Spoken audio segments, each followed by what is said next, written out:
এই মুহূর্তে কত মানুষ অসুস্থ বাংলাদেশে, তাই না? অসুস্থতার কথা বলায় আমার বিশেষ করে মনে পড়ে গেল, আপনারা জানেন যে বাংলাদেশের সাবেক 3 বারের প্রধানমন্ত্রী, বিএনপি চেয়ারপারসন, যাকে আপসহীন নেত্রী বলা হয়, তিনি আসলেই আপসহীন। কারণ তিনি কখনো জুলুমতন্ত্রের সাথে, স্বৈরতন্ত্রের সাথে আপোষ করেন নাই। বেগম খালেদা জিয়া, তিনি খুবই অসুস্থ। আমরা তার জন্য আল্লাহর দরবারে দোয়া করছি, আল্লাহ যেন তাকে শিফায়ে আজিলা কামিলা নসিব করে দেন। আমার এই ক্ষুদ্র বয়সে আমি যতটুকু ওনাকে দেখেছি বা ওনার কথাবার্তা শুনেছি, অত্যন্ত ভদ্র একজন মহিলা, যিনি উলামাদেরকে সম্মান করেন, ইসলামকে ভালোবাসেন। তার মুখে আমরা কখনো ইসলামের বিরুদ্ধে, আলেমদের বিরুদ্ধে কথা বলতে শুনে নাই। আপনারা শুনছেন নাকি? আমার দেশে যে গত 17 বছর এক রাবেয়া বছরই ছিল, এই রাবেয়া বছরই তো সুযোগ পেলেই আলেমদের বিরুদ্ধে কথা বলতো, বলে নাই? মরহুম আল্লামা আহমদ শফি রাহিমাহুল্লাহ পার্লামেন্টে তাকে তেতুল হুজুর বলেছে। শহীদ আল্লামা দেলোয়ার হোসেন সাইদিকে বারবার বিভিন্ন বক্তব্যে ধর্ষণকারী, মানবতা বিরোধী, অপরাধী বলেছে। নাউজুবিল্লাহি মিন যালিক। শয়তানও মাঝে মাঝে হাসে, আল্লাহ আমারে কেন শয়তান বানাইলা, আমার তো তার কাছে মরিদ হওয়া দরকার। এই জঘন্য মহিলা বেগম খালেদা জিয়াকে লম্বা একটা সময় জেলখানায় রেখেছে। তার শারীরিক অবস্থার অবনতি হওয়ার পেছনে এই দাজ্জাল মহিলার জুলুম, নির্যাতন অনেকাংশেই দায়ী। এই মহিলা বলতো তিনি নাকি এতিম মিসকিনের টাকা চুরি করেছেন। তো তিনি এতিম মিসকিনের টাকা চুরি করে তিনি তো দেশ থেকে তোমার মতো চোরের মতো পালিয়ে যাননি, তুমি পালিয়ে গিয়েছো কেন? আর এই মহিলার অতীত ভালো না, সে আগেও পালিয়েছে, এখনো পালিয়েছে। আপনারা বলেন তো, কেউ যদি মানুষের জন্য ভালো কাজ করে সে কি কখনো পালাতে পারে? বাড়িওয়ালা পালায় না চোর পালায়? বাড়িওয়ালা পালায় না ডাকাত পালায়? চোর ডাকাতেরা পালায়, ভালো মানুষরা কখনো পালায় না। তো বেগম খালেদা জিয়ার কথা বলছিলাম, তিনি যদি এদের সাথে আপোষ করতেন, জেলে যাওয়া, বালুর ট্রাকের কথা মনে আছে আপনাদের না ভুলে গেছেন আপনারা? তিনি বের হয়েছিলেন কিন্তু ঘর থেকে বের হয়ে, আমি জানি না আপনাদের মনে আছে কিনা, তিনি বেশ কয়েকটা কথা বলেছিলেন, এখনো আমার কানে ওনার কথাগুলো বাজে। তিনি বলেছিলেন যে এরা এতিমকে, আলেমদেরকে অসম্মান করে জেলখানায় ঢুকিয়ে রাখে। বক্তব্য মনে আছে? যারা বিএনপি করেন শোনেন, আপনাদের নেত্রীর কাছ থেকে শব্দ চয়ন শিখেন। তিনি আলেমদেরকে বড় সম্মান করে কথা বলতেন। এখন আমরা বাংলাদেশে কিছু লোক দেখি, এরা ভারতের ট্যাবলেট গিলেছে, ভারতের ট্যাবলেট গিলে ওই ভাষায় কথা বলে, ভারতীয় চামচার মতো কথা বলে। বাংলাদেশে টিকে থাকা যাবে না। বেগম খালেদা জিয়ার কাছ থেকে ভাষা শিখুন। তিনি আলেমদেরকে সম্মান করতেন, এজন্য এদেশের সকল আলেম বেগম খালেদা জিয়াকে সম্মান করে, তার জন্য দোয়া করে। এদেশের সব আলেমরা কিন্তু বেগম খালেদা জিয়াকে সম্মান করে কথা বলে। কেন? ওনার প্রতি আলেমদের সম্মান কেন আছে? কারণ তিনি কখনো আলেমদেরকে অসম্মান করেননি, আলেমদের শানে কখনো অমর্যাদাকর শব্দ চয়ন করেননি। করেছেন?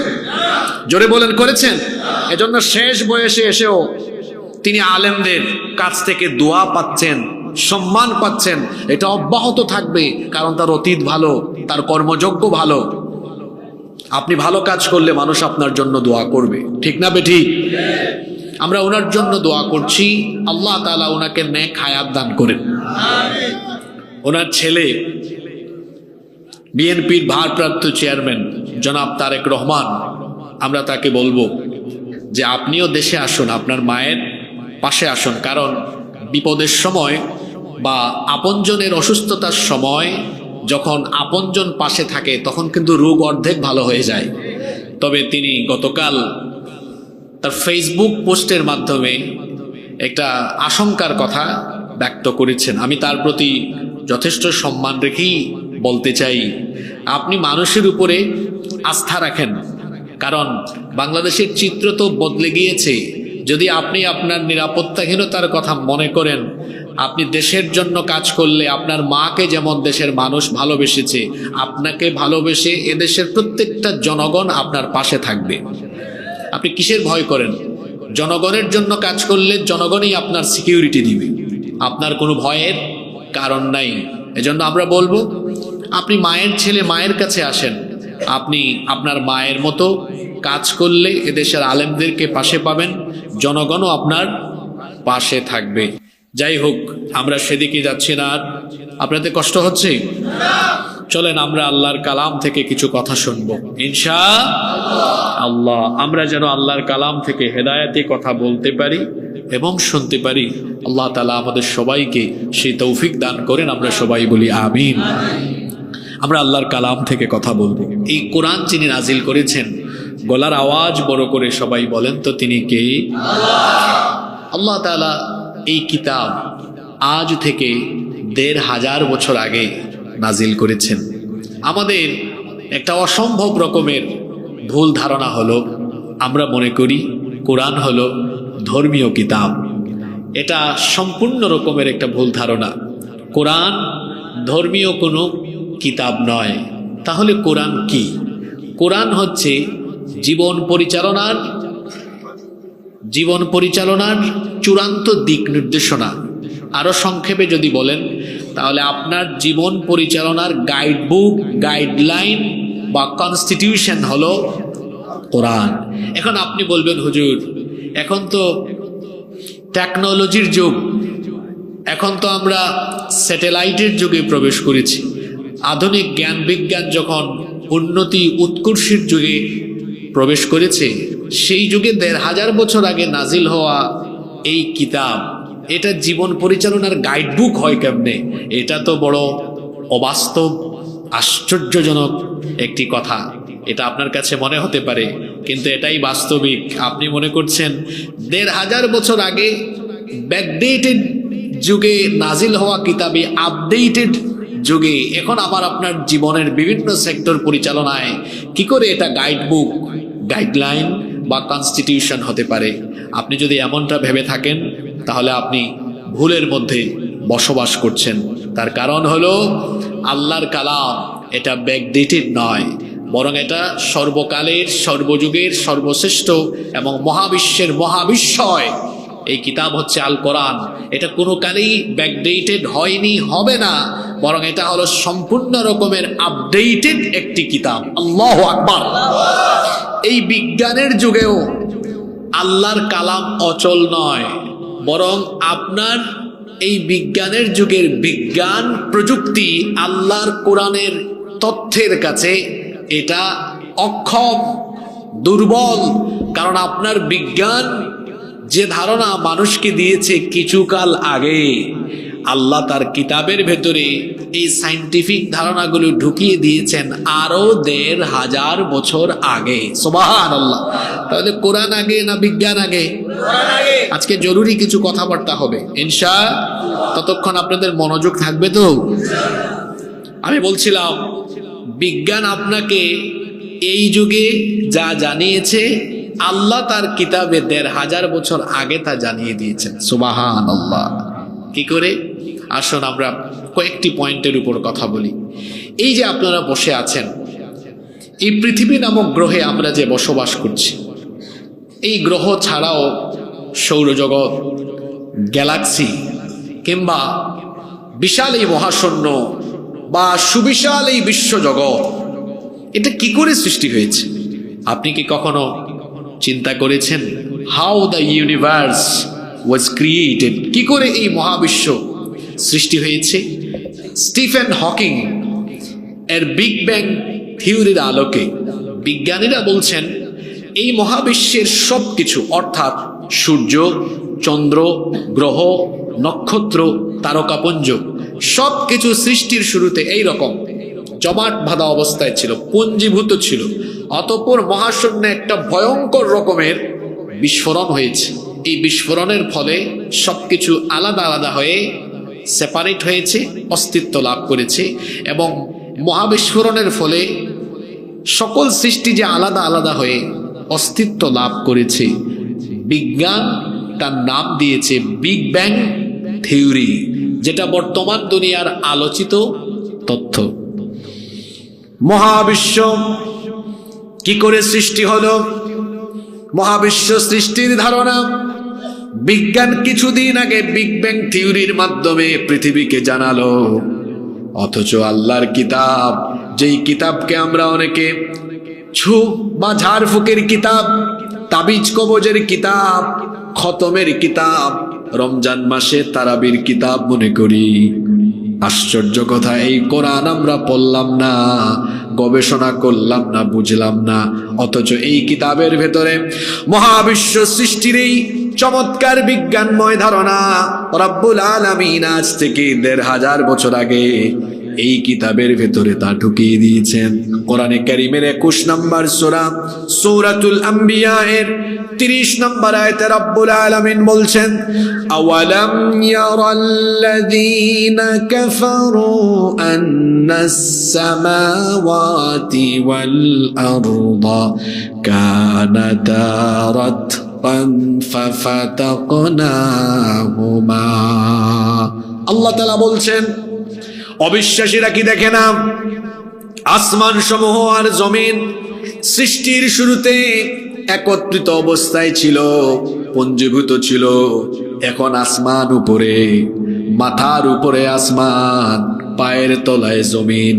আর আমার আল্লাহ বলছেন, আন্নাস সামাওয়াতি ওয়াল আরদা কানাতা রাতকা, আসমান আর জমিন এইভাবে লাগানো ছিল, একত্রিত ছিল। ফাফাতাকনাহুমা, অতঃপর আমি আমার মহা ক্ষমতা বলে তা আলাদা করে দিয়েছি। কি করে আল্লাহ আলাদা করে দিলেন? কোরআনের একটা মজা হলো, এক আয়াতের তাফসীর অন্য আয়াতের ভেতরে পাওয়া যায়। কোরআনে কারীমের ৪১ নম্বর সূরা, সূরা হামিম আস-সাজদা এর ১১ নম্বর আয়াতে রব্বুল আলামিন বলছেন, সুম্মাস্তাওয়া ইলাস সামাই ওয়া হিয়া দুখানুন ফাকালা লাহা ওয়ালিল আরদি ائتيا طوعا أو كرها قالتا آتينا طائعين। আল্লাহ তাআলা যখন মহাবিস্ফোরণ ঘটালেন, আপনারা জানেন কোথাও আগুন লাগলে সেখানে ধোঁয়া সৃষ্টি হয়। যখন মহাবিস্ফোরণ হলো, আসমান তখন ধোঁয়াশাচ্ছন্ন হয়ে গেল। আল্লাহ তাআলা তখন ধোঁয়াশাচ্ছন্ন আকাশের দিকে মনোনিবেশ করে আসমান আর জমিনকে অর্ডার করলেন, তোমরা পরস্পর আলাদা হয়ে যাও। আসমান জমিন তখন জবাব দিল, ক্বালাতা আতাইনা তাইঈন, আমরা আমাদের রবের হুকুম মেনে অনুগতদের মতো অস্তিত্বমান অবস্থায় আলাদা হয়ে গেলাম। 1979 সালে সৌদি আরবের রাজধানী রিয়াদে একটি কনফারেন্স হয়েছিল। সেটির নাম ছিল মুক্তামার আশ-শাবাব, ইউথ কনফারেন্স। সেই কনফারেন্সে ইউনাইটেড স্টেট অফ আমেরিকার বিখ্যাত একজন বিজ্ঞানী বালমার সেখানে উপস্থিত ছিলেন। ওই কনফারেন্স হলে ওই দুইটা আয়াত তিনি যখন শুনলেন, সাথে সাথে দাঁড়িয়ে গেলেন, দাঁড়িয়ে বললেন, হাউ ইজ ইট পসিবল, এটা কি করে সম্ভব? এটা কোন বই? এই বইয়ের লেখককে বলতো, একটু আগে যে তিলাওয়াত করলে, এটা কোন বই? এটা কখন প্রকাশিত হয়েছে? এর সংস্করণ কখন হলো? এর লেখককে? কারণ মহাবিশ্ব সৃষ্টির এই ধারণা বিজ্ঞানীরা এত কষ্ট করে কিছুদিন আগে দিল, এটা কোন বই যে বইয়ের ভেতরে এই আশ্চর্যজনক তথ্য এখানে চলে এলো আর তেলাওয়াত করে শোনালে? তাকে বলা হলো, এটা এই যুগের কোনো কিতাব নয়, এটা আজ থেকে ১৫০০ বছর আগে নাজিল হওয়া আল্লাহর কিতাব, মহাগ্রন্থ আল কোরআন। সে তখন অবাক হয়ে গেল যে ১৫০০ বছর আগে পৃথিবীতে তো বিজ্ঞানের কোনো জন্মই হয়নি, যখন পৃথিবীতে বিজ্ঞানের জন্মই হলো না, সেই সময়ে মহাবিশ্ব সৃষ্টির এই চমৎকার আশ্চর্যজনক বিজ্ঞানময় ধারণা যে কিতাবে এসেছে, এটা যেন তেন কোনো কিতাব নয়, আর এটা তো মানুষের রচনা হতেই পারে না, কারণ ১৫০০ বছর আগে বিজ্ঞানের জন্মই যখন হয়নি, সুতরাং এটা নিঃসন্দেহে মহাবিশ্বের স্রষ্টা যিনি, সেই মহাবিশ্বের স্রষ্টার কাছ থেকে আসা ঐশী কিতাব। এজন্য আমিও আর গুমরাহিতে পড়ে থাকতে চাই না। সেই কনফারেন্স হলে থাকা প্রত্যেকটি মানুষকে সাক্ষী রেখে সেখানেই সে কালেমা পড়ে মুসলমান হয়ে গিয়েছে। সুবহানাল্লাহ। বিজ্ঞান যত এগিয়ে যাচ্ছে, কোরআন বুঝা মানুষের জন্য সহজ হচ্ছে, অপরদিকে বিজ্ঞান যত উন্নত হচ্ছে, পৃথিবীর বিজ্ঞান আর বিজ্ঞানীরা মাথা নত করে দিয়ে কোরআনের সামনে সারেন্ডার করতে বাধ্য হচ্ছে। আল্লাহু আকবার। কিন্তু আশ্চর্যের কথা হলো, আপনি কোরআন পড়লেন না, আপনার সন্তানকে পড়ালেন না, আপনি কোরআন থেকে পিছিয়ে। কারণ হলো পৃথিবীর কোরআন বিরোধীরা ষড়যন্ত্র করে আপনার সিলেবাস থেকে কোরআন বাদ দিয়েছে, যাতে করে আপনাকে তাদের গোলাম বানিয়ে তাদের পায়ের সামনে মাথা নত করিয়ে রাখতে পারে। আপনি কোরআন শিখলে তো পৃথিবীতে উন্নত জাতি হয়ে যাবেন, এজন্য কোরআন তারা আপনাকে শিখতে দিবে না। আপনি মনে করেন এটা মোল্লা মৌলবীদের কিতাব, কে বলেছে আপনাকে? It's the source of knowledge and science, এটা জ্ঞান বিজ্ঞানের উৎস। আপনি দেখুন, অবাক হয়ে যাবেন। আপনি একটু উপরের দিকে চলেন, একটু উপরের দিকে কথা বলি। আমাদের মাথার উপরে যে বিশাল আকাশ, বিশাল এই আসমান, জোরে বলেন তো এটি যিনি বানিয়েছেন, গলার আওয়াজ বাড়িয়ে বলেন তিনি কে? আমার আল্লাহই বলছেন এটা আমিই বানিয়েছি। বানানোর মধ্যে আমার কুদরত দেখো, আমার কুদরত দেখে তুমি কেন আমাকে নিয়ে চিন্তা করো না? ধারণা করছি এখানে সব মিলিয়ে হয়তো ৪.৫ বা ৫,০০০ স্কোয়ার ফিটের একটা প্যান্ডেল হবে। এই ৪.৫ বা ৫,০০০ স্কোয়ার ফিটের এই প্যান্ডেলকে দাঁড় করিয়ে রাখার জন্য কমসে কম এখানে প্রায় ২৫ থেকে ৩০টা খুঁটি ব্যবহার করা হয়েছে।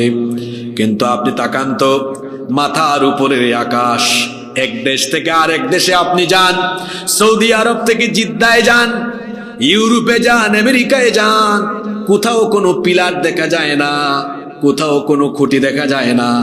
কোরআনে কারীমের 13 নম্বর সূরা সূরাতুর রা'দের 2 নম্বর আয়াতে আমার আল্লাহ বললেন, আল্লাহুল্লাযী রাফা'আস সামাওয়াতি বিগাইরি আমাদিন তারাউনাহা সুম্মা ইস্তাওয়া আলাল আরশ। তোমাদের মাথার উপরে দৃশ্যমান কোনো পিলার, দৃশ্যমান কোনো খুঁটি স্তম্ভ ছাড়া শূন্যের উপরে এই আসমানকে যিনি ঝুলিয়ে রেখেছেন, স্থাপন করেছেন, গলার আওয়াজ বড় করে বলেন তিনি কে? সেই আল্লাহ এই আসমান কেন বানিয়েছেন?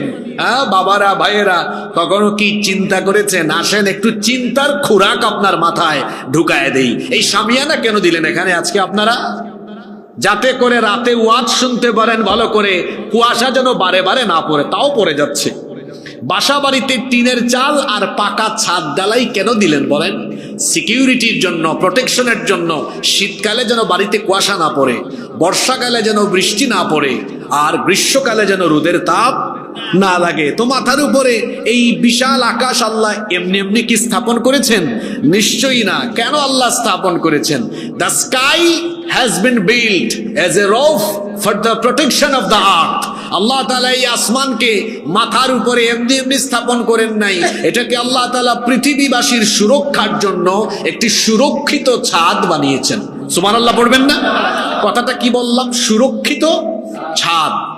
দেখুন, ঊনবিংশ শতাব্দীতে বিজ্ঞানীরা গবেষণা করে দেখলেন যে আসমান, এ তো শুধু আসমান নয়, এটা তো আমাদের বিরাট একটা প্রোটেকশন বা নিরাপত্তা ব্যবস্থা। তার কারণ হলো আল্লাহ তাআলা আসমানে মহাশূন্যের মধ্যে বায়ুমণ্ডলীয় অনেকগুলো স্তর সৃষ্টি করেছেন। বিজ্ঞান তো গবেষণা করে বলেছে 7টা স্তর, আর আল্লাহ কোরআনে 1500 বছর আগেই বলে দিয়েছেন 7 তারাইক, 7 স্তর বিশিষ্ট আকাশ আছে। 7টা স্তর এই বায়ুমণ্ডলের মধ্যে আছে। আজকের আধুনিক বিজ্ঞান গবেষণা করে করে এগুলোর নামও দিয়েছে: troposphere, stratosphere, ionosphere, ozone layer, magnetosphere, exosphere, এরকমের 7টা বায়ুমণ্ডলীয় স্তর আছে। আপনাদেরকে বোঝানোর জন্য আমি সহজ বাংলায় বলি, 7টা ফিল্টার বলতে পারেন, ফিল্টারের স্টেজ বলতে পারেন। পানির ফিল্টার দেখছেন না আপনারা? ফিল্টারের বিভিন্ন স্টেজ থাকে না, ধাপ থাকে না? এরকমের 7টা ধাপ বা স্টেজ কিংবা ধাপ, অথবা আপনি এটাকে স্তর বলতে পারেন। এটা কেন আল্লাহ দিয়েছেন? এটা না দিলে আপনি 1 সেকেন্ডও পৃথিবীতে শ্বাস ফেলতে পারতেন না, বাঁচতেই পারতেন না। কেন জানেন? এই যে ধরুন, এই পৃথিবী থেকে সূর্য হলো 15 কোটি কিলোমিটার দূরে। 15 কোটি কিলোমিটার দূর থেকে সূর্য আমাদেরকে হিট করে। আর এর টেম্পারেচার আমরা পাই কত? বাংলাদেশে তো আমরা 38, 39, 40-এর বেশি পাই না। আজকে দিনের বেলা জানি না চাঁদপুরে কত ছিল, চট্টগ্রামে 28, 29 ডিগ্রি ছিল। তো দেখেন, আমি যদি 29 ধরি, যুবক ভাইরা ভালো করে শোনেন, আমরা পাইলাম 29 ডিগ্রি। সূর্য কত দূরে? 15 কোটি কিলোমিটার দূরে। তাও সূর্যের আলো পৃথিবীতে পৌঁছাতেই সময় লাগে 8 মিনিট 10 সেকেন্ড। আর এটা সরাসরি আসে না, এটা মাঝখানে বাধাপ্রাপ্ত হয়ে যায়। বাধাপ্রাপ্ত না হইলে খবর ছিল, কারণ এই যে দেখেন এই লাইট, এগুলোর পাওয়ারকে ইউনিট বলা হয়। হয়তো এটা 50 ইউনিট বা আমি ধরলাম 100 ইউনিট। একটা সূর্য গোটা পৃথিবীকে আলোকিত করে। এর টেম্পারেচার কত, এর তাপমাত্রা কত, গুগল শরীফে সার্চ করে দেখবেন। বিজ্ঞানীরা বলেছেন সূর্যের টেম্পারেচার হলো 1,40,00,000 সেন্টিগ্রেড। আল্লাহু আকবার। তো সূর্যের কাছে আছে 1,40,00,000 সেন্টিগ্রেড তাপমাত্রা, কিন্তু আপনি পাইলেন কত? 29। জোরে বলেন, পাইলেন কত? তো বাকিটা কোথায় গেল? এটা তো সরাসরি আসতে পারে না, কারণ সূর্যের এই 1,40,00,000 সেন্টিগ্রেড তাপমাত্রা সরাসরি এসে হিট করলে আপনার মাথার চান্দি ফেটে যেত, গাছপালা পুড়ে যেত, পৃথিবী জ্বলে পুড়ে ভস্মীভূত হয়ে যেত। এটা হিট করতে পারে না, পুরোপুরি তার তাপমাত্রা পৌঁছায় না। তার কারণ আল্লাহ তাআলা মহাশূন্যে বায়ুমণ্ডলীয় স্তর সৃষ্টি করেছেন। সূর্যের আলো এসে প্রথম স্তরে বাধাপ্রাপ্ত, ফিল্টারিং হয়ে নেক্সট স্টেজ, ফিল্টারিং হয়ে তার পরবর্তী ধাপ, ফিল্টারিং হয়ে তার পরবর্তী ধাপ, ফিল্টারিং হয়ে তার পরবর্তী ধাপ।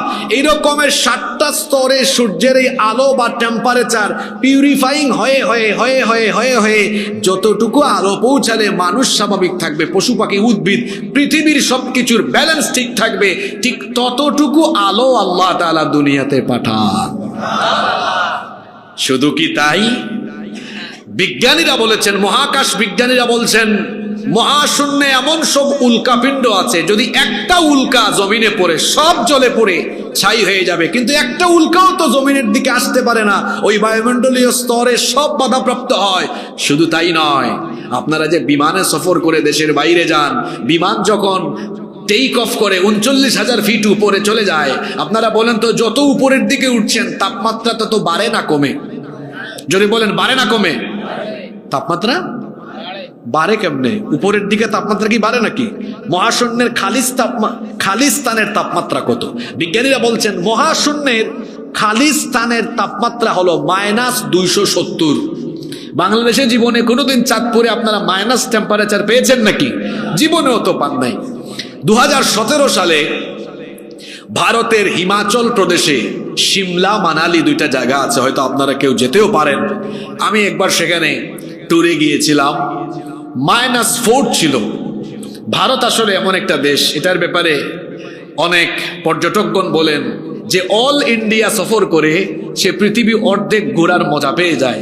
কারণ এটা এমন এক দেশ, রাজস্থানে গেলে আপনি দেখবেন ওখানে মরুভূমির মতো, তারপর কলকাতায় গেলে লাগে বাংলাদেশের মতো, তারপর সিমলা মানালিতে গেলে লাগে ইউরোপের মতো। মানে তার এক একটা স্টেটে এক এক রকম ফ্লেভার আছে।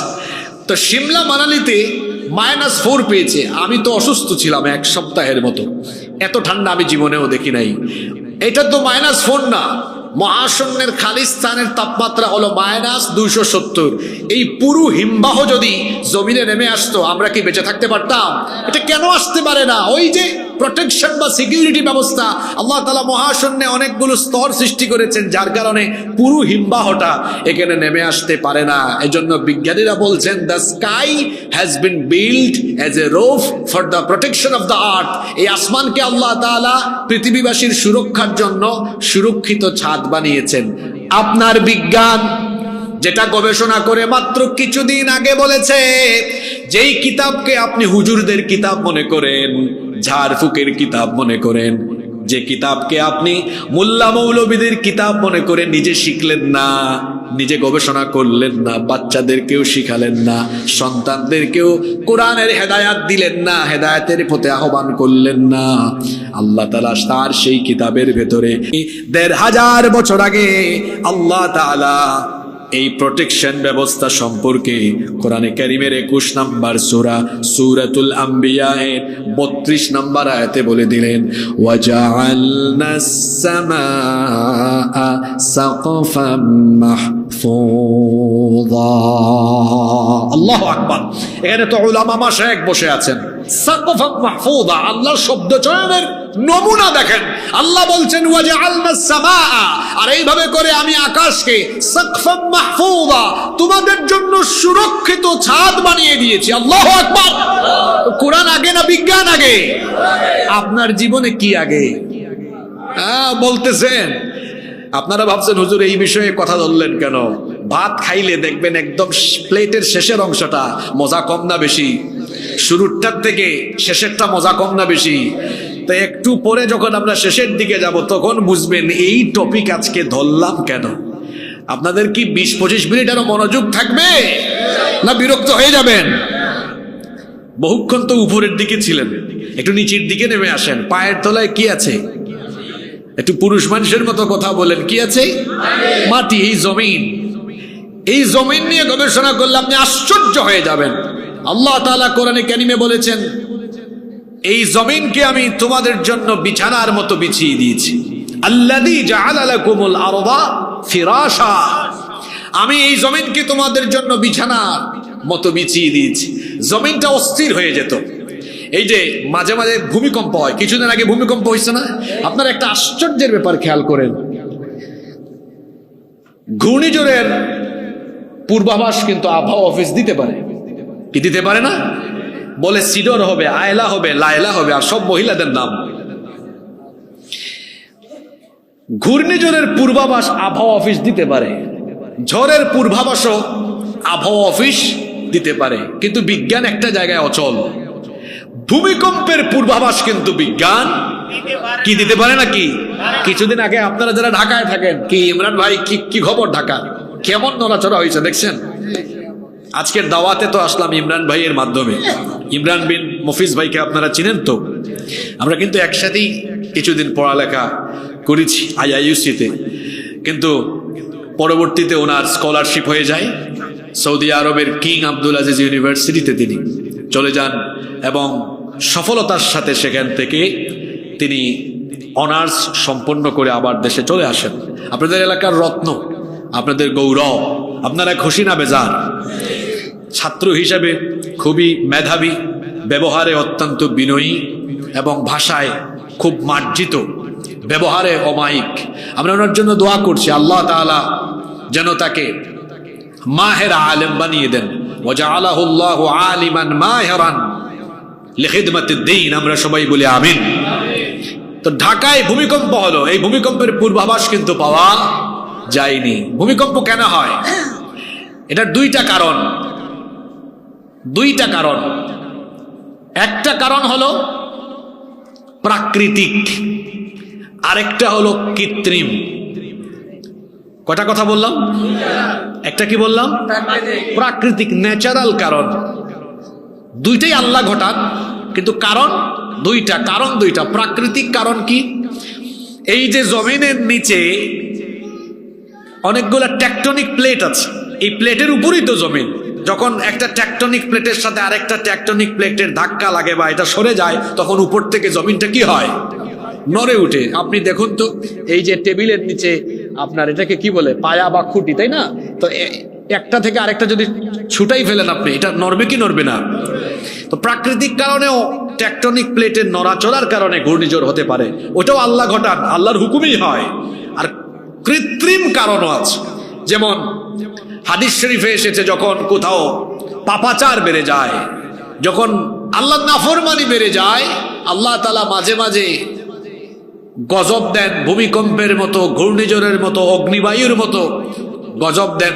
যেমন ওই হাদিসে আল্লাহ বলেছেন যে কাদফান, একটা হাদিস আছে না, খাসফান ওয়া মাসখান ওয়া কাদফান, এবং শেষে বলা হয়েছে ওয়ারিহান হামরা, অগ্নিবায়ু, ভূমিধস, ঘূর্ণিঝড়ের মতো গজব আল্লাহদের। পাপাচার যখন বাড়ে, আল্লাহ হালকা করে জমিনটা নাড়া দিয়ে মানুষকে ভালো হওয়ার জন্য, তওবার দিকে ফিরে আসার জন্য মানুষকে যিনি সতর্ক করেন, জোরে বলেন তো তিনি কে? এই জমিনটা নড়াচড়া করত, অস্থির হয়ে যেত যদি না আল্লাহ তাআলা ব্যালেন্সের জন্য একটা কাজ না করতেন। আল্লাহ কি করেছেন দেখেন, ভূতত্ত্ববিদ যারা মাটি নিয়ে গবেষণা করেন, তারা গবেষণা করে দেখলেন এই যে জমিনের উপরে উঁচু উঁচু পাহাড় দেখা যায়, এই পাহাড়গুলো জমিনের মধ্যে পেরেকের মতো ঢুকে আছে, এবং এর ফলে জমিনটা টাইট হয়ে আছে, শক্ত হয়ে আছে, যার ফলে স্থিতিশীলতা আছে, জমিন অস্থির হতে পারে না, নড়াচড়া করে পড়ে যেতে পারে না, কারণ এই জমিনের উপরে পর্বতকে স্থাপন করেছেন যিনি, জুড়ে বলেন তো তিনি কে? এটাকে আল্লাহ কিভাবে স্থাপন করেছেন? কোরআনে কারিমে আল্লাহ তাআলা বলছেন, আল্লাহ তাআলা কত সুন্দর করে বলছেন, ওয়াল আরদা মাদাদনাহা ওয়া আলকাইনা ফিহা রাওয়াসিয়া ওয়া আমবাতনা ফিহা মিন কুল্লি যাওজিন বাহিজ তাবসিরাতাও ওয়া যিকরা লিকুল্লি আবদিন মুনিব। আল্লাহ তাআলা বলছেন এইভাবে করে জমিনকে আমি বিছানার মতো বিছিয়ে দিয়েছি, আর জমিন যেন নড়াচড়া করতে না পারে, এই জন্য জমিনের উপরে পর্বতমালাকে ঘিরে দিয়ে জমিনকে আমি শক্ত করে দিয়েছি। অন্য আয়াতে আল্লাহ বলেছেন ওয়া আলকা ফিল আরদি রাওয়াসিয়া আন তামিদা বিকুম, জমিন যেন টাইট থাকে, শক্ত থাকে, এই জন্য জমিনের উপরে পর্বতমালাকে পেরেকের মতো যিনি ঘিরে দিয়েছেন তিনি কে? মনোযোগ দিয়ে কথা শুনবেন। আল্লাহ পর্বতমালাকে কিসের মতো ঘিরে দিয়েছেন? জোরে বলতে হবে, কিসের মতো? এটা এক সময় গাছ ছিল, এটা এক সময় গাছ ছিল, তারপর গাছ কেটে তক্তা করা হয়েছে, তারপরে তক্তা বা এই যে পায়া এগুলোর সমন্বয়ে পেরেক ঢুকায়া এটাকে চেয়ারের আকৃতি দেওয়া হয়েছে। আপনারা এবার বলেন তো, পেরেকের উপরের দিকে বেশি অংশ দেখা যায় না নিচের দিকে বেশি অংশ থাকে? কথা বলেন আপনারা, কোন দিকে? তো আপনারা যে দেখেন, আমার বাড়ি তো সিলেটে পাহাড় আর পাহাড়, খাগড়াছড়িতে, রাঙামাটিতে পাহাড় আর পাহাড়। আপনারা বলেন তো, পাহাড় আমরা তো উপরের দিকেই বেশি দেখি, তাই না? তো আল্লাহ তো কোরআনে বলেছেন যে পর্বতকে আমি পেরেকের মতো গেড়ে দিয়েছি। তাহলে কোরআনের কথাগুলোকে বাস্তবতার সাথে মিলাতে হলে তাহলে দেখতে হবে আসলে পাহাড়গুলো উপরের দিকে বেশি না নিচের দিকে বেশি। আজকের বিজ্ঞান ভূতত্ত্ববিদরা এটা নিয়ে গবেষণা করেছেন, আপনি গুগলেও সার্চ করলে পাবেন। এই যে মাউন্ট এভারেস্টের চূড়া হলো জমিন থেকে 9 কিলোমিটার উঁচু। কত কিলোমিটার উঁচু? বিজ্ঞানীরা গবেষণা করে দেখেছেন এর গভীরতা ভেতরের দিকে হলো 125 কিলোমিটার পর্যন্ত বিস্তৃত। সুবহানাল্লাহ কইতে ইচ্ছে করলো না আপনাদের? উপরের দিকে 9, নিচের দিকে মানে বুঝছেন প্রায় কত গুণ? প্রায় এদিকে 9 আর এদিকে 125, প্রায় 15-20 গুণ বেশি অংশ কোন দিকে? নিচের দিকে। তাহলে আল্লাহ বললেন পর্বত পেরেকের মতো, তো ঠিকই তো আছে, পেরেকের বেশিরভাগ অংশ তো নিচের দিকেই থাকে। আপনি বিজ্ঞান নিয়ে ফুটানি করেন, আপনার বিজ্ঞান এটা জেনেছে কিছু কাল আগে, আর আমার আল্লাহ কোরআনে বলেছেন 1500 বছর আগে। আল্লাহু আকবার। আপনি উপরের দিকে আর নিচের দিকে যাবেন কেন? আপনার নিজের দিকে তাকান, আপনার নিজের দিকে তাকান, আপনি অবাক হয়ে যাবেন আপনার নিজের দিকে তাকালে। এই যে দেখেন, আমার দিকে তাকান, ফিঙ্গারপ্রিন্ট, আরবিতে বলা হয় বাসমাহ, ইংরেজিতে বলা হয় ফিঙ্গারপ্রিন্ট, আঙ্গুলের ছাপ। পাসপোর্ট অফিসে গেলে কি দেওয়া লাগে? জমি জামার রেজিস্ট্রিতে, সাব রেজিস্ট্রি অফিসে গেলে কি দেওয়া লাগে? তারপরে সিম কিনতে গেলে কি দেওয়া লাগে, ভোট দিতে গেলেও লাগে, এটা সব জায়গায় লাগে। কেন জানেন? উনার সিগনেচার চাইলে আমি নকল করতে পারবো, আমার সিগনেচার আপনি নকল করতে পারবেন, কিন্তু ফিঙ্গারপ্রিন্ট তো নকল করা যায় না।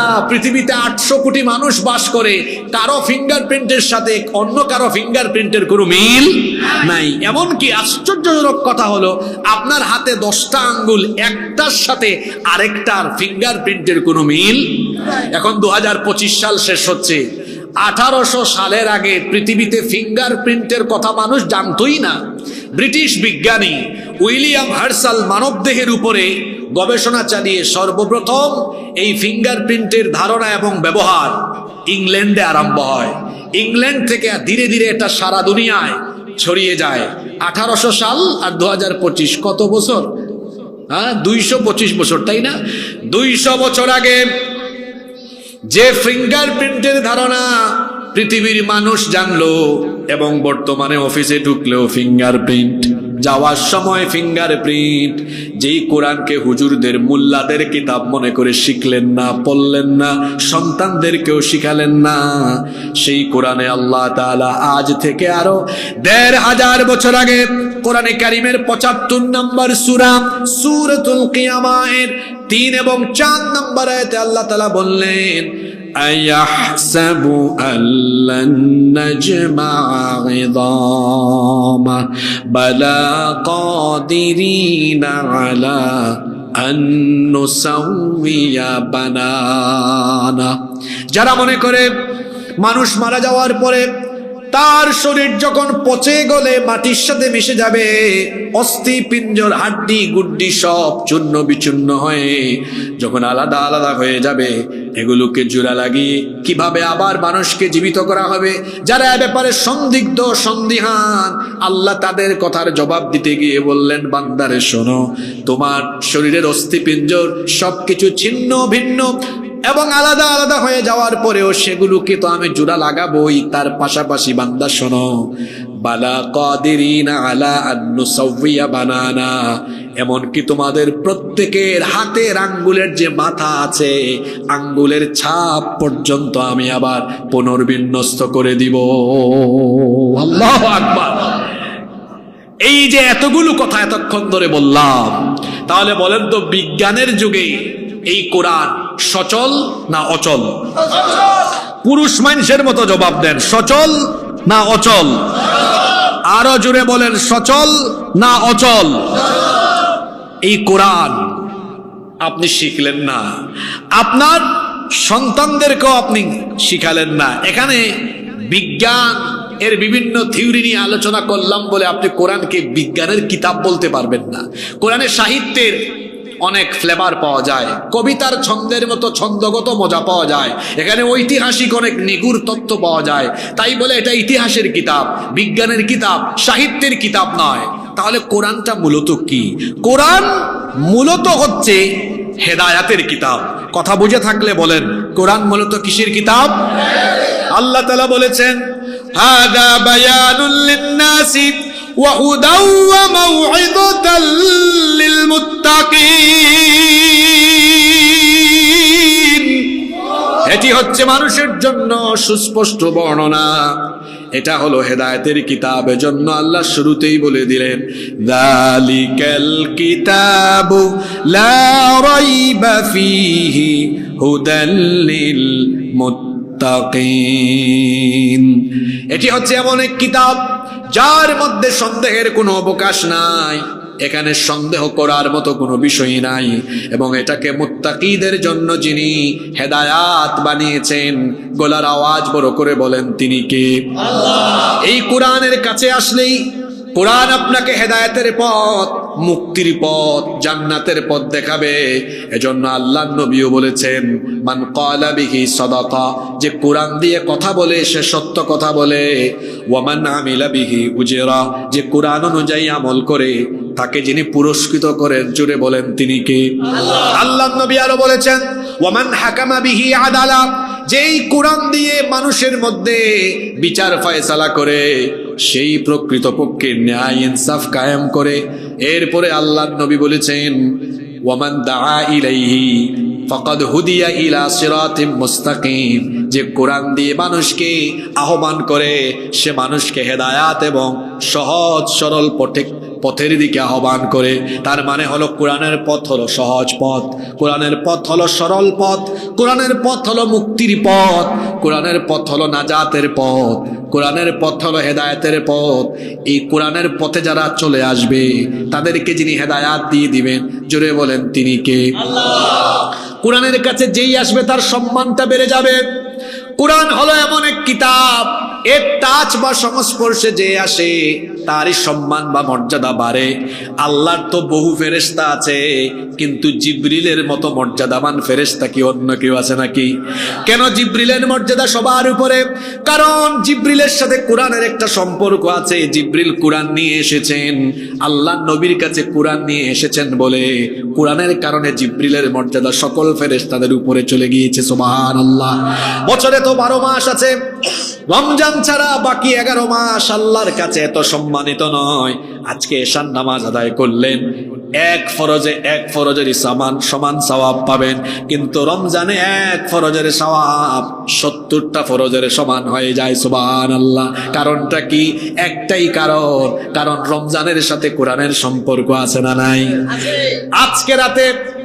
আজকে রাতে ইবাদত করলে সেটা 1000 রাতের চাইতে উত্তম ইবাদত হবে না, কিন্তু কদরের রাতে ইবাদত করলে পরে 1000 মাসের চাইতে উত্তম ইবাদত হিসেবে সেটা পরিগণিত হয়ে যাবে। আজকে করলে হয় না, আজ রাতে করলে হয় না, কদরের রাতে করলে কেন হয়? কারণ আজকের রাতের সাথে কোরআন নাজিলের সম্পর্ক নাই, বরং কদরের রাতের সাথে কোরআন নাজিলের সম্পর্ক আছে না নাই? ইংরেজি আছে, স্প্যানিশ আছে, উর্দু আছে, ফার্সি আছে, পৃথিবীতে শত শত ভাষা আছে, কোন ভাষার এত মর্যাদা নয় আরবি ভাষার যত মর্যাদা রয়েছে। কেন আরবি ভাষার এত মর্যাদা? কারণ আরবি ভাষার সাথে কোরআনের একটা রিলেশন আছে না নাই? ইন্না আনজালনাহু কুরআনান আরাবিয়্যান লাআল্লাকুম তাকিলুন। এই কোরআনকে আরবি ভাষায় যিনি নাজিল করেছেন তিনি কে? আল্লাহ। এই টেবিলের সাথে 1 ঘন্টা ধরে আমার পা লাগতেছে, আমার একটু খারাপও লাগে না, একটু সম্মান বা ভক্তির কোনো অনুভূতিও আসে না। কিন্তু যখন কাঠের 2টা টুকরা দিয়ে রেহাল বানানো হয়, ওই রেহালের উপরে যখন আল্লাহর কালাম রাখা হয়, বলেন তো 2 টুকরা কাঠের সম্মান আর ইজ্জত তখন বাড়ে না কমে? কেন এটার সম্মান বাড়লো? কারণ ওই 2 টুকরার সাথে কোরআনের সম্পর্ক হয়ে গিয়েছে। কাপড় দেখবেন, কত কাপড় আমাদের পায়ের নিচে থাকে, এখানেও দেখেন আমাদের পায়ের নিচে কাপড় আছে, আমাদের কোনো খারাপ লাগে না, খারাপ কোনো অনুভূতি আসে না। কিন্তু ছোট্ট একটা কাপড়ের টুকরা দিয়ে যখন গিলাফ, জিলবাব বা বস্তনি বানানো হয়, সেটা হাত থেকে পড়ে গেলে কত খারাপ লাগে। কারণ হলো এই কাপড়ের সাথে কিসের সম্পর্ক আছে? আল্লাহর কোরআনের সাথে সম্পর্কিত হওয়ায় যদি কাপড়ের, কাঠের, মাসের, দিনের, রাতের সম্মান বাড়ে, তো আপনার মতো 3.5 হাত মানুষ যদি মানুষের তৈরি করা পথ মত দুনিয়ার সমস্ত জাহেলিয়াতকে পায়ের তলায় বিসর্জন দিয়ে যদি আপনি আল্লাহর কোরআনকে বুকে ধারণ করে, লালন করে, কোরআন পড়ে, কোরআন বুঝে, কোরআনের রঙে রঙিন হয়ে জীবনটাকে যদি গঠন করতে পারেন, আপনার মর্যাদা এত বেশি বেড়ে যাবে। আল্লাহর রাসূল বলেছেন, আল কোরআনু শাফিউম মুশাফফা। কোরআন হচ্ছে এমন সুপারিশকারী কিতাব, যার সুপারিশ যিনি সরাসরি কবুল করবেন তিনি কে? ফামান জাআলাহু আমামাহু কাদাহু ইলাল জান্নাহ। এই কোরআনকে যে সামনে রেখে কোরআন দেখে দেখে দেখে দেখে দেখে দেখে কোরআনের মতো জীবন সাজাবে, এই কোরআন কিয়ামতের দিন ওই ব্যক্তির পক্ষে আল্লাহর দরবারে দাঁড়িয়ে আল্লাহর সাথে ঝগড়া করবে ততক্ষণ আল্লাহ ওই লোকটাকে মাফ করে দিয়ে জান্নাতে ঢুকাবে না যতক্ষণ। ওমান জাআলাহু খালফাহু কাদাহু ইলান নার। আর যারা কোরআনকে পিছনে দিয়ে দিবে, অর্থাৎ কোরআনের রঙে রঙিন হবে না, কোরআনকে জীবন থেকে মাইনাস করে দিবে, এই লোকগুলোর জন্য কোরআন তাদের বিরুদ্ধে আল্লাহর আদালতে দাঁড়িয়ে যাবে। কোরআন যদি কারো বিরুদ্ধে চলে যায়, তার বাঁচার কি কোনো উপায় আছে নাকি? এই জন্য কোরআনকে আমাদের মুক্তির জন্য কোরআনকে আমাদের জীবনের সামনে নিয়ে কোরআন অনুসরণ করে চলার দরকার আছে না নাই? কোরআনকে গ্রহণ করলে, ধারণ করলে, লালন করলে আপনার মর্যাদা এত বেশি বেড়ে যাবে। সাইয়েদনা ওমর ফারুক রাদিয়াল্লাহু আনহু কোরআনের কাছে আসার আগ পর্যন্ত তিনি ছিলেন মক্কার একজন বিখ্যাত কাফির, কিন্তু যখনই তিনি কোরআন এর ছায়াতলে আসলেন, ইসলাম গ্রহণ করলেন, কোরআনকে ধারণ করলেন, লালন করলেন, কোরআনের রঙে রঙিন হয়ে গেলেন, এত মর্যাদা বেড়ে গেল। আল্লাহর নবী বলেছেন আসমানের তারকাগুলো হয়তো গুনে গুনে কোনোদিন শেষ করা যেতে পারে, কিন্তু আমার ওমরের এত নেকি আছে কিয়ামত পর্যন্ত তা গুনে গুনে শেষ করা যাবে না। এত মর্যাদা বেড়ে গেল কোরআনের কাছে আসার কারণে, তার সম্মান ইজ্জত এত বেড়ে গেল। আল্লাহর নবী বলেছেন লা নাবিয়্যা ওয়ালা রাসূলা মিন বাদি, আমার পরে কোনো নবী নাই, আমার পরে কোনো রাসূল নাই। লাউ কানা নাবিয়্যাম মিন বাদি লাকানা ওমর, আমার পরে কেউ যদি নবী হওয়ার যোগ্যতা রাখতো, আমার পরে আমার ওমরই রাসূল হয়ে যেত। আল্লাহু আকবার। ওমর রাদিয়াল্লাহু আনহুর এত সম্মান, এত মর্যাদা বাড়ল কেমনে? কারণ কোরআনের সাথে তার সম্পর্ক ছিল। কোরআনের সাথে থাকলে ব্যক্তির সম্মান বাড়ে, ব্যক্তির মর্যাদা বাড়ে। ঠিক তেমনি ভাবে যদি কোনো সমাজ কোরআনকে ধারণ করে, কোরআনকে গ্রহণ করে নেয়, সেই সমাজকেও যিনি আলোকিত সমাজ বানিয়ে দিবেন, গলার আওয়াজ বড় করে বলেন তিনি কে? আল্লাহ। আল্লাহর নবীর বয়স 40 পর্যন্ত এমন সমাজে তিনি বড় হয়েছেন, যেই সমাজের মানুষগুলোকে তিনি শৈশবকাল থেকে দেখেছেন, যারা কিনা পৌত্তলিকতায়, যারা কিনা মূর্তি পূজায় লিপ্ত ছিল, যাদের খাসলত ছিল, স্বভাব ছিল, নারীদেরকে যারা কিনা বাজারে পণ্যের মতো, মাছ আর সবজির মতো কেনা বেচা করত, বিবাহ শাদী ছাড়া নারীদেরকে তারা ভোগ করত। সেই সমাজে নারীর কোনো ইজ্জত ছিল না, সম্মান ছিল না, মর্যাদা ছিল না। সেই সমাজে মানুষের সম্পদের কোনো ধরনের নিরাপত্তা ছিল না। চুরি, ডাকাতি, ছিনতাই, লুণ্ঠন, রাহাজানি, সেগুলো ছিল সেই সমাজের প্রধানতম বৈশিষ্ট্য। সেই যুগকে বলা হয় জাহিলিয়াতের যুগ, জাহালতের যুগ, দ্য এজ অফ ইগনোরেন্স, অজ্ঞতার যুগ, বর্বরতার যুগ, অসভ্যতার যুগ। যেই সমাজে মানুষের মধ্যে সভ্যতার, নীতি নৈতিকতার কোনো বালাই ছিল না, যেই সমাজের মানুষেরা ছিল অসভ্য, যেই সমাজের মানুষেরা ছিল বর্বর, যেই সমাজটা ছিল জাহেলিয়াতের অন্ধকারে নিমজ্জিত, শৈশবকাল থেকে আল্লাহর নবী একাকী বহু চেষ্টা করলেন, এমনকি 25 বছরে হিলফুল ফুজুল গঠন করলেন, অনেক চেষ্টা করলেন জাহেলি সমাজের সকল নিপীড়ন, সকল নির্যাতন, অজ্ঞতা, অন্ধকার, এমনকি তাদের সকল অসভ্যতা, বর্বরতা দূর করার জন্য প্রাণান্ত করে চেষ্টা করলেন। আল্লাহর নবী পারলেন না। যখন 40 বছরে আল্লাহ তার কাছে কোরআন দিলেন, কোরআনের দাওয়াত আরম্ভ করলেন। প্রথমে কোরআন দিয়ে এক ঝাঁক মানুষ তৈরি করলেন, 13টা বছর ধরে নির্যাতিত হলেন, নির্যাতিত নিপীড়িত হয়েও দাওয়াত চালিয়ে যেতে লাগলেন। 13টা বছর তিনি কোরআনের আলোয় আলোকিত মানুষ গঠন করে, তারপরে মক্কা থেকে মদিনায় হিজরত করে যখন কোরআন দিয়ে কোরআনের সমাজ গঠন করলেন, সেই সমাজ পৃথিবীর শ্রেষ্ঠ সমাজ, পৃথিবীর শ্রেষ্ঠ রাষ্ট্রে পরিণত হয়ে গেল। সুবহানাল্লাহ। তাহলে কি বোঝা গেল? একটা সমাজের, একটা রাষ্ট্রের অসভ্যতা, অন্ধকার, সমস্যা, নিপীড়ন, জুলুম, বর্বরতা, জাহালত, সবকিছুকে আল্লাহর নবী মাত্র একটা কিতাব দিয়ে দূর করে দিলেন। বলেন তো দেখি সেই কিতাবের নাম কি? এখন আমাদের সমাজে অশান্তি আছে না নাই? আমাদের সমাজে চুরি ডাকাতি আছে না নাই? ছিনতাই আছে না নাই? আমাদের সমাজে দারিদ্রতার অভিশাপ আছে না নাই? আমরাও আমাদের সমাজের অশান্তি, আমরা আমাদের সমাজের অসভ্যতা, বর্বরতা, অধিকার হারা মানুষের অধিকার, এমনকি সকল ধরনের জাহালত, এমনকি ন্যায় ইনসাফ সহ প্রতিটা মানুষের দুয়ারে দুয়ারে কল্যাণের বার্তা যদি আমরা পৌঁছে দিতে চাই, তাহলে আল্লাহর নবীর মতো আল্লাহর কোরআনকে ধারণ করে, লালন করে সমাজের সর্বত্র যদি আমরা আল্লাহর বিধানকে প্রতিষ্ঠা করতে পারি, তাহলে কোরআনের বিধানের বদৌলতে আমাদের সমাজের অশান্তি দূর করে দিয়ে সমাজের ভেতরে যিনি শান্তি রহমতের ফল্লুধারা নাজিল করে দিবেন তিনি কে? কারণ এই কিতাব এমন কিতাব, এটা শুধু তিলাওয়াত, ঝাড়ফুঁক আর রমজান মাসে তারাবির সময়ে তেলাওয়াতের কিতাব নয়, একদিকে এটা যেমন জ্ঞান বিজ্ঞানের কিতাব, অন্যদিকে এটা হলো হিদায়াতের কিতাব, তার পাশাপাশি এটা হলো মানুষের মুক্তির কিতাব। এই কিতাব মানুষকে অর্থনৈতিক মুক্তির পথ দেখায়, এই কিতাব মানুষকে দুনিয়া আখিরাতে নাজাতের পথ দেখায়। এমন এক কিতাব আল্লাহ আমাদেরকে দিয়েছেন আমাদের জীবনের সকল সেক্টর, সকল দিক এবং বিভাগকে পরিচালনা করার জন্য।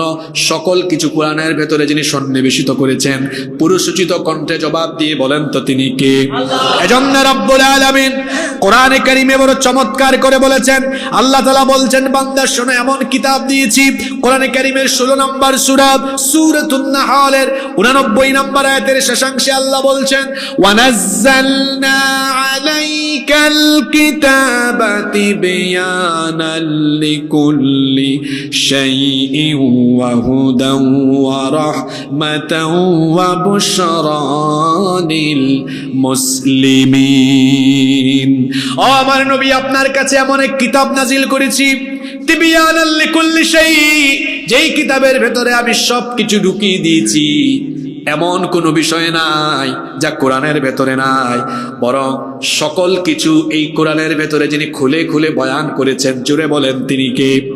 এজন্য রব্বুল আলামিন কোরআনুল কারীমের 6 নম্বর সূরা সূরাতুল আনআমের 38 নম্বর আয়াতের শেষাংশে আরো বললেন, মা ফাররাতনা ফিল কিতাবি মিন শাইইন থুম্মা ইলা রাব্বিহিম ইউহশারুন। তোমাদের যা যা প্রয়োজন, তোমাদের যা যা দরকার, সবকিছুই কোরআনে আমি ঢুকিয়ে দিয়েছি। এমন কোনো জিনিস নাই যা কোরআনের ভেতরে নাই। সবকিছু বলেন তো দেখি কোরআনের ভেতরে আছে না নাই? এত আস্তে বললেন, যারা বললেন না আপনাদের কোনো সন্দেহ আছে নাকি? তাহলে পুরুষের মতো জবাব দিয়ে বলেন তো সবকিছু কোরআনের ভেতরে আছে নাকি? ওয়াজে তো কত কত রকমের মানুষ আসে। একবার মাহফিলে এক রেস্টুরেন্টের বাবুর্চি আসছে, এই যে রুটির কারিগর। চিন্তা করেন না এটাও আছে। তাহলে বলেন কোথায় আছে? আমি বললাম, আপনি যদি রুটি কিভাবে বানাতে হয় সেটা যদি আপনি না জানেন, তো আল্লাহ কোরআনের সমাধান দিয়েছেন। আল্লাহ বলেছেন, ফাসআলু আহলায যিকরি ইন কুনতুম লা তা'লামুন। তুমি কোনটা না জানলে যে জানে তাকে জিজ্ঞেস করে জেনে নাও, শিখে নাও। আল্লাহু আকবার। সবকিছু কোরআনের ভেতরে সমাধান আছে না নাই? কোরআন আপনাকে পথ দেখাবে। সকল নীতির মূলনীতি যে কিতাবে আছে, সেই কিতাব কোরআন যিনি নাজিল করেছেন তিনি কে? সবকিছু কোরআনে আছে। কি করে 24 ঘন্টা আপনি চলবেন, সব কোরআনে আছে। ফজরের সময় ঘুম থেকে উঠে নামাজ যেতে হবে, নামাজের হুকুমের কথা কোরআনে যেমন আছে।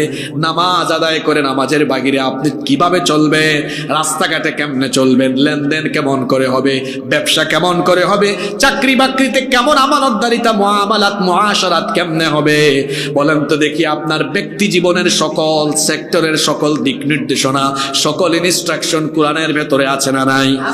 এমনকি আপনার ব্যবসা বাণিজ্য কিভাবে পরিচালনা করবেন সেই সকল নীতিমালা আছে। হালাল হারামের বিধানও কোরআনে আছে। এমনকি কি করে আপনারা আপনাদের সমাজে বিচার ফয়সালা করবেন, কোন অপরাধের জন্য কোন শাস্তি দিলে সমাজ সুন্দর চলবে, অপরাধ মুক্ত, পাপ মুক্ত, অপরাধ মুক্ত সমাজ হবে। বলেন তো, এই জন্য বিচার ফয়সালার জন্য আল্লাহ তাআলা কোরআনে কারীমে দেওয়ানি ফৌজদারি বিধিবিধান কোরআনে দিয়েছেন কি দেন নাই? কি করে বিচার ফয়সালা করতে হবে, আইন অঙ্গন, কোর্ট কাচারি কেমনে চালাতে হবে, ল অফ ইনহেরিটেন্স, উত্তরাধিকার আইন কেমনে হবে, কি করে উত্তরাধিকারদের মধ্যে সম্পদ বন্টন করতে হবে, বলেন তো সেই নীতিমালাও কোরআনে আছে না নাই? আমার দেশের আলিয়া মাদ্রাসায়, কওমি মাদ্রাসায়, এমনকি ইউনিভার্সিটিতে ওই বইগুলো পড়ানো হয়। ইলমুল মাওয়ারিস, ফারাইজ আমাদের মাদ্রাসায় আছে না নাই? উত্তরাধিকার কিভাবে বন্টন করা হবে সেই নীতিমালা যেমন কোরআনে আছে, ঠিক তেমনি ভাবে আপনার আইন অঙ্গনকে কেমনে পরিচালনা করবেন, চুরি করলে শাস্তি কি হবে, ডাকাতি করলে শাস্তি কি হবে, জিনা ব্যভিচারের শাস্তি কি হবে, ধর্ষণের শাস্তি কি হবে, সকল অন্যায় অপরাধের জন্য কোন কোন শাস্তি কোন অপরাধীকে দিতে হবে, এই সকল আইন কানুন বিধি বিধান কোরআনের ভেতরে আছে না নাই? কি মজার কিতাব! জ্ঞান বিজ্ঞানও আছে, বিচার ফয়সালা কেমনে করতে হবে সেইটাও এই কিতাবে আছে। সুবহানাল্লাহ পড়বেন না আপনারা? চুরির শাস্তির কথা কোরআনে আছে না? এখন আমরা কি করলাম? আমি কিন্তু শেষের দিকে আসতেছি, বলছিলাম না খাওয়ার শেষ অংশটা যেমন মজা, একটা ওয়াজের আলোচনার শেষ অংশটাও শুধু মজা না, ওইখানেই থাকে আলোচনার মূল বার্তা। মনোযোগ আছে তো আপনাদের, নাকি মোনাজাত দিয়ে দিব আমি? এখানে যেমন জ্ঞান বিজ্ঞান আছে, কি আশ্চর্য কিতাব, কি করে বিচার ফয়সালা হবে সেইটাও এই কোরআনের ভেতরে আসে না নাই। কিন্তু আপনারা কি করেছেন? আপনারা আল্লাহর দেওয়া বিধিবিধানকে মাইনাস করেছেন, মাইনাস করে ব্রিটিশদের থেকে পেনাল কোড ধার করেছেন, ওদের বানানো আইন গ্রহণ করে আপনারা সমাজে বড় বড় বক্তৃতা উড়ান। আপনারা বলেন আইনের শাসন প্রতিষ্ঠা করবেন, আইনের শাসন আদৌ প্রতিষ্ঠা করতে পারেননি। আমি চ্যালেঞ্জ করে দিলাম, চ্যালেঞ্জ করে এই চাঁদপুর থেকে বলে দিলাম, মানুষের তৈরি করা আইন দিয়ে কখনো সমাজ এবং রাষ্ট্রে 100% ন্যায় ইনসাফ সুবিচার প্রতিষ্ঠা করা যায় না। যায় না যে আমি আপনাকে চোখে আঙ্গুল দিয়ে দেখাই। আমার দেশ স্বাধীন হয়েছে আজকে 54 বছর। জোরে বলেন কত বছর? 54 বছরের মধ্যে 32 বছর 2 জন নারী রাষ্ট্রপ্রধান হিসেবে তারা রাষ্ট্র পরিচালনা করেছেন। আর বাকি থাকলো কত? 22 বছর। 22 বছর বহু চাচা মিলে চালাইছেন। তাহলে পুরুষ এগিয়ে না নারী এগিয়ে? এই যে 54 বছরে নারী পুরুষ উভয়ে মিলে তারা দেশটা চালালেন, এখানে কোনো রাজনৈতিক কথা হবে না। মনে রাখবেন, যে বক্তা দলীয় দৃষ্টিভঙ্গি মাথায় রেখে বক্তব্য দেয়, এইসব বক্তার বক্তব্যে মানুষ হেদায়াত হয় না। যেই শ্রোতা দলীয় দৃষ্টিভঙ্গি মাথায় রেখে বক্তৃতা শুনে, এই শ্রোতাও কোনোদিন হেদায়াত হয় না।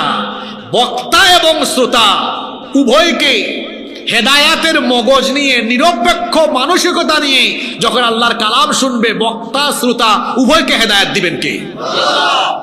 আমরা এত সুন্দর মাহফিলে বসলাম, এই দাখিল মাদ্রাসার মাহফিলে এত কষ্ট করে আয়োজন হয়েছে পলিটিক্যাল কথাবার্তা বলার জন্য নয়। এখানে আমরা বসবো কি করে দুনিয়ায় ফায়দা পাবো, আখিরাতে ফায়দা পাবো। দুনিয়া আখিরাতের ফায়দার কথা শোনার জন্য বসেছি, ঠিক না ঠিক? তো দুনিয়ার ফায়দা আমরা সবাই চাই কি চাই না? দেখুন, তাহলে 54 বছরে 2 নারী 32 বছর, অনেক চাচারা মিলে 22 বছর, সবাই মিলে দেশ চালাইছেন 54 বছর। আপনারা জুড়ে বলেন তো, আল্লাহর আইনে না মানুষের আইনে? এই কথাটাও কইতে পারলেন না। কার আইনে? হ্যাঁ, আল্লাহর আইনে। কে বলছে? কি একটু পান টান দিব নি? না, পান যারা খায় মাঝে মাঝে পানের গ্যাপ হয়ে গেলে কিন্তু আবার মাথা ঠিক থাকে না, এজন্য বললাম পান দিব নাকি। কষ্ট পাইয়েন না আবার আমার কথায়। আপনারা চাঁদপুরের মানুষ এমনি মজার মানুষ, চেহারাও সুন্দর, সবার চেহারা ইলিশ মাছের মতো সুন্দর, কারণ এখানে তো ইলিশ মাছ আছে। আবার চাঁদপুরের মানুষও ভদ্র। আমি চাঁদপুরের মানুষকে ভীষণ রকম ভালোবাসি, অত্যন্ত ভদ্র, অমায়িক, অতিথি পরায়ণ।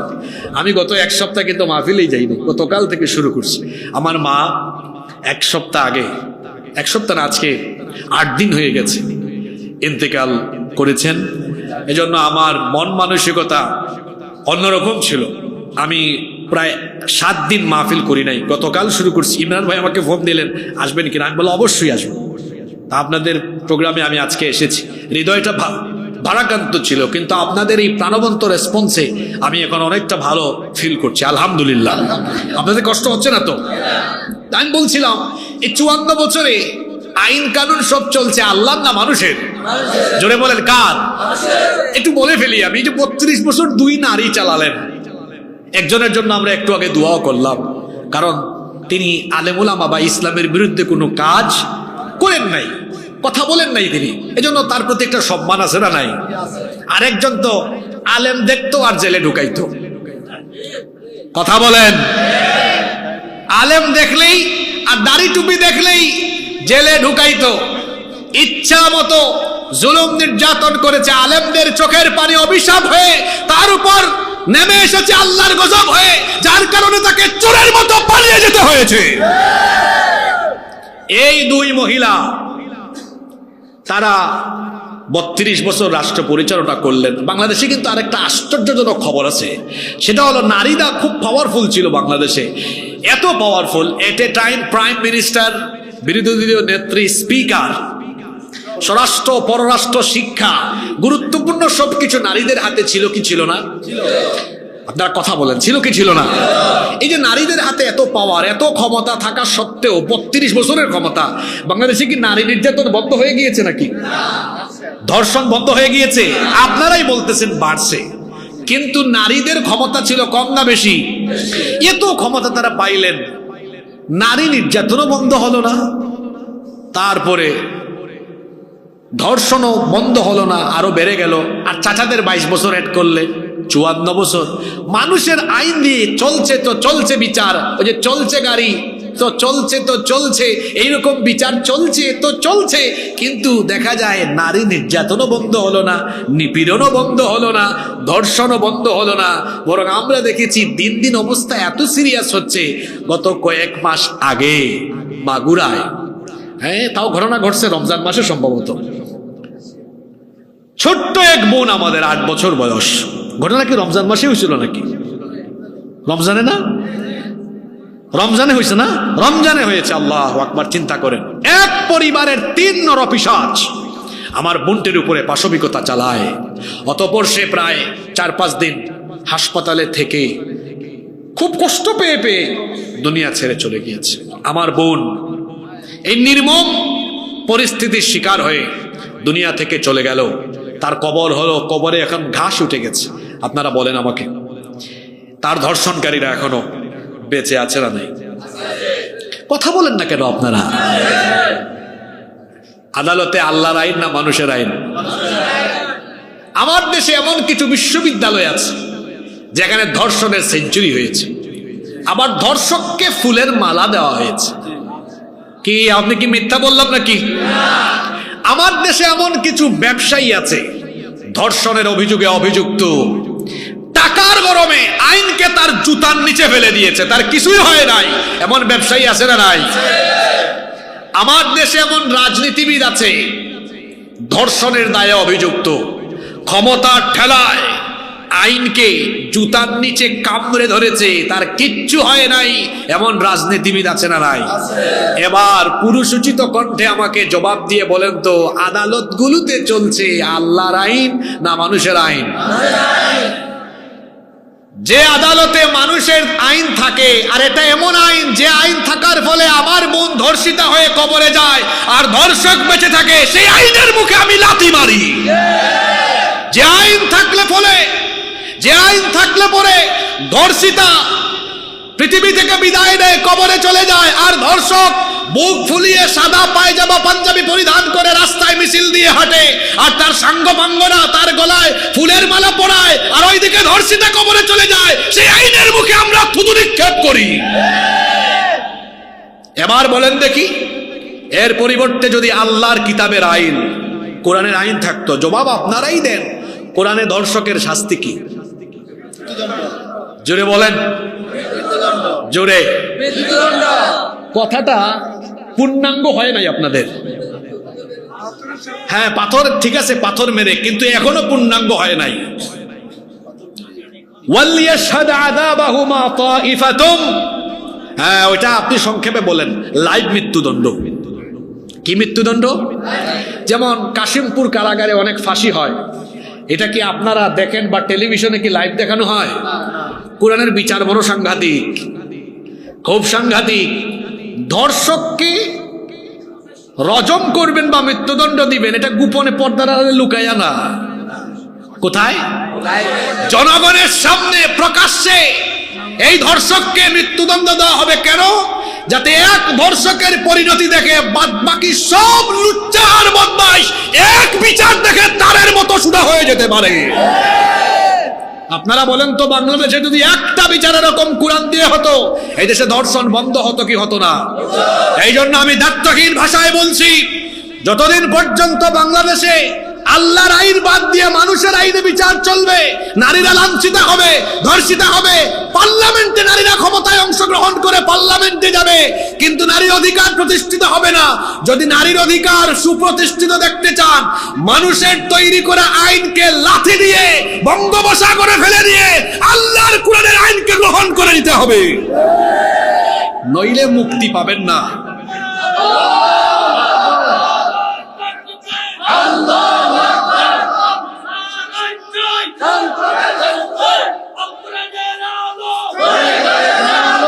সম্মানিত ভাইয়েরা, সম্মানিত বাবারা, আমি আপনাদের স্লোগান শোনার জন্য কথাগুলো বলি নাই। এই কথাগুলো বলেছি আপনাদের স্মৃতিপটে, আপনাদের বিবেকের দুয়ারে একটু করাঘাত করার জন্য কথাগুলো আমি বলেছি।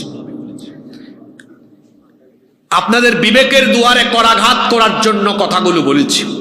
যদি আল্লাহর বিধান দিয়ে বিচার চলতো, অপরাধ বাড়তো না কমতো? আচ্ছা, কোরআনে চুরির বিচারের শাস্তি কি? জোরে বলেন। আমাদের দেশে, আমাদের এলাকায়, আমার বাড়ি আপনারা জানেন, আমার বাড়ি সিলেট, বুঝছেন নি আপনারা? সিলেটি মাত মাতলে কোনটা বুঝতা নাই আপনারা? কিছু মাত বুঝিলেন নি আপনি? তো বাক্কা বলা, মাশাআল্লাহ। আচ্ছা হুনৌকা শোনেন, আমার এলাকায় এক কুখ্যাত চোর জেলে গিয়েছিল, কিছুদিন আগে ছাড়া পাইছে। আমার দেশে মানুষের তৈরি করা আইন থাকায় দেখা যায় চোর ডাকাতেরা জেলে ঢুকে কয়েক মাস কয়েক বছর থেকে আবার কেমনি জানি কায়দা করে বের হয়ে যায়। আমি কি ভুল বলেছি? আপনারাই সাক্ষী দেন, আমি কি ভুল বলেছি? এর ফলে চুরি বাড়ছে না কমছে? কোরআন দিয়ে যদি বিচার করে কোন চোরের শাস্তি হাত কেটে দেওয়ার মতো বিচার জনসম্মুখে করা হতো, তাহলে চুরি বাড়তো না কমতো? মক্কার সেই সমাজ, মদিনার সেই সমাজ ব্যবস্থায় চুরি ডাকাতি এগুলো হর হামেশা ব্যাপার ছিল। লুণ্ঠন, লুটতরাজ, ডাকাতি এগুলো ছিল সাধারণ এবং নিত্য নৈমিত্তিক ব্যাপার। কিন্তু আল্লাহর নবী যখন কোরআনের সমাজ প্রতিষ্ঠা করলেন, চুরি ডাকাতি এমন ভাবে কমে গেল, যারা ছিল মানুষের ধন সম্পদের চোর ডাকাত, তারা এবার কোরআনের ছায়াতলে এসে কোরআনের সমাজে দেখা গেল প্রত্যেকটি মানুষ মানুষের সম্পদের পাহারাদারে পরিণত হয়ে গেল। তাহলে কোরআনের মধ্যে, কোরআনের বিধানে, আইনে আমাদের সবার জন্য ফায়দা আছে না নাই? জুড়ে বলেন, ফায়দা আছে না নাই? কোরআনের বিচারে আবার কোনো স্বজনপ্রীতি নাই। মানুষের আইনে কিন্তু স্বজনপ্রীতি আছে। মানুষের আইনে এমন স্বজনপ্রীতি, যদি মানুষের আইন চলে সেখানে ক্ষমতাসীন ব্যক্তিদের পাওয়ার থাকে, তার সাঙ্গপাঙ্গ অপরাধ করলে উপর থেকে ফোন যাবে, মিয়া কারে ধরছো, চাঁদপুর থেকে ট্রান্সফার করে সিলেটে পাঠায়া দিব। চিনো আমারে? আমারে কিন্তু এলাকায় সবাই ভয় পায়। এত বড় সাহস কেমনে হয়েছে? একদম ট্রান্সফার খাগড়াছড়ি, আছে না নাই? এই হলো আল্লাহর আইন, এই হলো মানুষের আইন। যে সমাজে চলে সেখানে মানুষের দাপট চলে, আর যেখানে আল্লাহর আইন চলে সেখানের বিচার কেমনে হয়? দুইটা ঘটনা আমি বলবো, নাকি মোনাজাত দিয়ে দিব? শোনেন, সাইয়্যিদিনা আলী রাদিয়াল্লাহু আনহু, তিনি তখন খলিফা। আলী রাদিয়াল্লাহু আনহু তখন খলিফা। বাজারে গেলেন, বাজারে গিয়ে দেখলেন কিছুদিন আগে তার একটি লৌহ বর্ম চুরি হয়ে গিয়েছিল। দেখা গেল এক খ্রিস্টানের কাছে এই লৌহ বর্ম। তিনি গিয়ে বললেন, কি ব্যাপার, এই লৌহ বর্মটা তো আমার, এটা তুমি কোথায় পেয়েছো? সেই খ্রিস্টান বলল, কে বলেছে এটা আপনার? এটা তো আমার। এখন বলেন তো, জিনিস কয়টা? দাবি করে কয়জন? সমস্যা আছে না নাই? এখন একজন দাবি করে, উনি সাধারণ কেউ নন, উনি হলেন মেম্বারও না, চেয়ারম্যানও না, এমপিও না, মন্ত্রীও না, সরাসরি রাষ্ট্রপ্রধান। আল্লাহু আকবার। আর আরেকজন এটা তার জিনিস দাবি করে, সে কিন্তু সাধারণ একজন জনগণ, সাধারণ একজন মানুষ। রাষ্ট্রপ্রধান হিসেবে তার ক্ষমতা ছিল। আমার দেশে তো মেম্বার চেয়ারম্যানের এত ক্ষমতা, কথা না শুনলে বলে থাপ্পড় দিয়ে গাল ফাটাই দিব। সেইখানে রাষ্ট্রপ্রধান তিনি বললেন এটা আমার। আর সাধারণ ওই নাগরিক যে কিনা ছিল খ্রিস্টান, সে বলল না এটা আমার জিনিস। একজনের দাবি করে কয়জন? এখন রাষ্ট্রপ্রধান তিনি লক্ষ্য করলেন এখানে তো একটা ঝামেলা হয়ে গেছে, তিনি জোর করে সেটা কেড়ে নিলেন না। বললেন, দেখো, যেহেতু এই একই জিনিস তুমিও দাবি করছো, আমিও দাবি করছি, চলো আমরা বিচারকের কাছে আদালতে চলে যাই, আদালতেই ফয়সালা হবে জিনিসটা কার। উভয়ে মেনে নিলেন। সে তখন প্রধান বিচারপতি ছিলেন কাজী সুরাই রাদিয়াল্লাহু আনহু, তিনি ছিলেন প্রধান বিচারক। প্রধান বিচারক বললেন, মামলা কি? এবার আলী রাদিয়াল্লাহু আনহু বললেন, এই লৌহ বর্মটা আমার, কিছুদিন আগে চুরি হয়েছে, কিন্তু এই লোকটা বলে এটা নাকি তার। এবার ওই লোকটা বলল, না এটা আমার। এখন বিচারক বললেন, আলী রাদিয়াল্লাহু আনহুকে বললেন, মহামান্য রাষ্ট্রপ্রধান, মহামান্য খলিফা, এটা যে আপনার কি কোনো সাক্ষী আছে নাকি, দলিল আছে নাকি, প্রমাণ আছে নাকি? তিনি বললেন, হ্যাঁ অবশ্যই আমার সাক্ষী আছে। প্রধান বিচারপতি বললেন, ঠিক আছে, আপনার সাক্ষী কারা, তাদেরকে নিয়ে আসেন। এবার খলিফা বললেন, আমার সাক্ষী হলো আমার ছেলে এবং আমার ভৃত্য, আমার চাকর। প্রধান বিচারপতি বললেন, আপনি কি রসুলের বিচারের নমুনা জানেন না? আল্লাহর নবীর বিচারের নমুনা হলো, আল্লাহর নবী বিচার শিখিয়েছেন আমাদেরকে, পিতার জন্য পুত্রের সাক্ষ্য গ্রহণযোগ্য নয়, মনিবের জন্য চাকরের সাক্ষ্য গ্রহণযোগ্য নয়। কারণ পিতা পুত্রের পক্ষে সাক্ষ্য দিতে পারে, মনিবও তার চাকরি বাঁচানোর জন্য, চাকর চাকরি বাঁচানোর জন্য মনিবের পক্ষে সাক্ষ্য দিতে পারে কি পারে না? কি সুন্দর বিচার! তিনি বললেন, আপনার এই দুইজন সাক্ষী আদালতে গ্রান্টেড হবে না, অন্য কোনো সাক্ষী থাকলে নিয়ে আসেন। খলিফা বললেন, না, এছাড়া আমার তো আর কোনো সাক্ষী নাই। দেখেন, রাষ্ট্রপ্রধান হিসেবে ক্ষমতা ছিল যে আপনাকে আমি নিয়োগ দিয়েছি, আমি যেমনে বলবেন বিচার এমনিই করবেন। আপনি কি দেখেন না, চোখে আঙ্গুল দিয়ে দেখায়, মানুষের তৈরি করা আইন যেখানে চলে, উপর থেকে যে আদেশ আসে, বিচারকরা রায় হিসাবে অনেক সময় সেটা লিখে।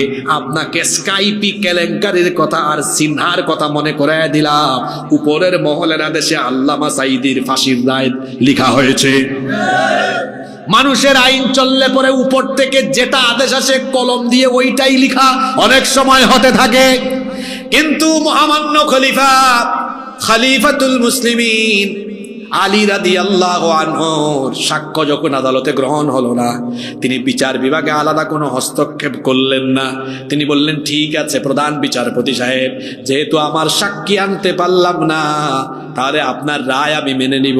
প্রধান বিচারপতি রায় দিয়ে দিলেন খ্রিস্টানের পক্ষে, আর রায় দিয়ে দিলেন খলিফার বিরুদ্ধে। খ্রিস্টান লোকটা বিচারের রায় দেখে অবাক হয়ে গেল। সে বলল, কি সৌন্দর্য ইসলামের ভেতরে, যেখানে রাষ্ট্রপ্রধানও সাক্ষ্য না থাকার কারণে প্রধান বিচারপতির রায় মেনে নেন, তিনি কোনো ধরনের চাপ প্রয়োগ করেন না। এত সুন্দর ন্যায়, এত সুন্দর ইনসাফ যে দিনের ভেতরে রয়েছে, আমি আর দিনের বাইরে থাকতে চাই না। মহামান্য প্রধান বিচারপতি, লৌহ বর্মটা আমার না, আমি চুরি করেছি, এটা উনারে এটা দিয়ে দেন। আর আরেকটা কাজ করেন, আমারেও কালিমা পড়ান।